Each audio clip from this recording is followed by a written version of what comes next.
Sonra demiş inzibati xəta nədir qardaş? Sonra demiş inzibati xəta nədir? Zəhmət olmasın. Mən yaxınlaşmalıyam, siz mənə deməlisiniz ki, hansı inzibati xətanı törətmisiniz. İsmi Xalif Emin, zəhmət olmasın, mən törətim. İnzibati xətanı gətirin, sübut edin. Xeyr, mən sizə yaxınlaşmalı deyiləm. Salam. Axşamınız xeyir. Zəhmət olmasa törətim inzibati xətanı mənə deyin. Sərnişinimiz kəmər bağlamır. Sərnişinimiz kəmər bağlamır. İndi bu açıb kəmər. Şimdi açtım Ege.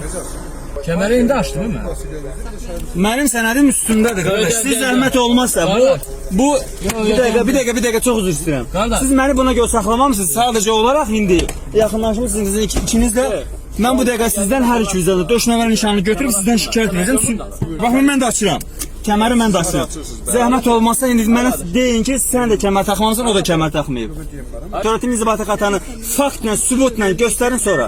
Gəlmisiniz burada hər bir nağıl oxursunuz burada. Kim var, nə şikayət var? Vətəndaş şikayət edib ki, mən vurmamış qutarım. Hansı vətəndaş şikayət edib? Sübut eləyəcəm. Sənə təqdim edirəm. Mənim sənədlərim üstündədir. O heç vaxt ola bilməz vətəndaş.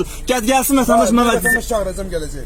hansı vətəndaş gələcək? Gələcək də bu az qaldığınız Sənə təqdim edir, eləmir, bunun öz hüququdur. Mənim sənədim burdadır. Çağır post patrul gedəcək şöyə. Buradan niyə mübahisə edirsən? Çağırın gəlsin. Ailə uşaq var, bir dənə tuş yaxınlaşmır. Mən əslində maşına düşməli deyiləm, amma maşına ayrılmalı deyiləm. Bu bir.